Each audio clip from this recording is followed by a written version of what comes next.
డెఫినెట్గా 2 సినిమాలు బాగా ఆదరించారు. ఈ సినిమా తప్పకుండా ఆదరిస్తారు, హిట్ అవుతుంది ఈ సినిమా. అలాగే ఇక మా ఇద్దరు గుమ్మలు ఉన్నారు ఇక్కడ, నారి నారి నడుము మురారి. డ్రామా आप इधर बताओ రా. ఈవిడేమో కత్తి, ఈవిడేమో ఖతర్నాక్. కత్తి అంటే తెలిసిపోతుంది, కత్తితో పొడి చేస్తుంది డైరెక్ట్గా. పాపం వెన్నుపోట్లు తెలియవు. ఈవిడ ఖతర్నాక్ అంటే మనకు తెలియదు, పొడుస్తుందా పడవదా అని.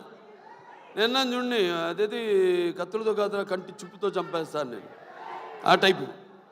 అంటే ఖాతిల్ नहीं दिलदार भी है, కత్తిని చూసి ఏ షాఖే గుల్ भी है, తల్వార్ भी है. ఎక్కడ మనం ఈయన లోకంలో ఈయన ఉన్నాడు. నెక్స్ట్ పిక్చర్ గురించి మాట్లాడుతున్నాడు అక్కడ. ఏ ఖాతిల్ नहीं दिलदार भी है, కత్తిని చూపించి ఏ షాఖే గుల్ भी है, తల్వార్ भी, ఆ టైప్. అంటే క్రిమినల్లే కాదు, ఖాతిల్ नहीं दिलदार भी है, కొంచెం మనసు వెన్నలాంటిది పాపం. నా టైపే. నాకంటే ముందు మీరే చూసిరు సార్ ఆ మనసు.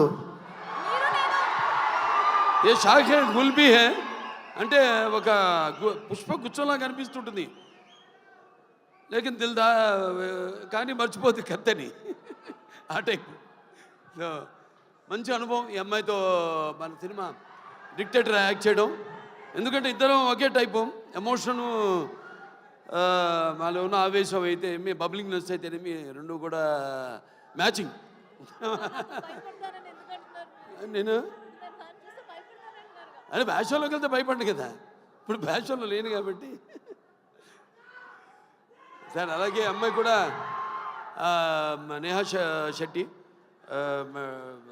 డీజే టిల్లు మొదట్లో మొదటి భాగంలో డీజే టిల్లునే అతని చేత వణికించి చెమటలు పట్టించిన పాత్ర చేసి మరి అందరి మనసులో సుస్థిరంగా స్థానాన్ని సంపాదించుకుంది.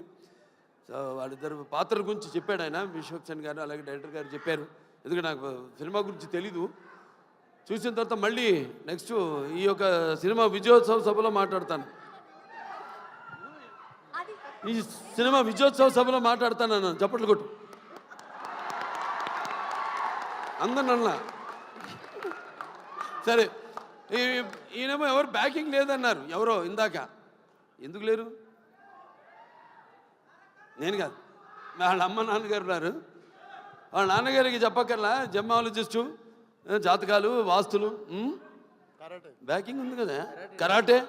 ఇంత బ్యాకింగ్ పెట్టుకుని అసలు బ్యాకింగ్ లేదని పబ్లిసిటీ చేయిస్తామండి అందరి చేత, సింపతి కోసం. మీ నాన్న నాకు చెప్తుంటారు, మా అక్క గారి దగ్గరే జమాలజీ నేర్చుకుంది, దగ్గుబాటి పురంధరేశ్వరి గారి దగ్గరే. ఆవిడకి ఇన్స్టిట్యూట్ ఉంటుంది.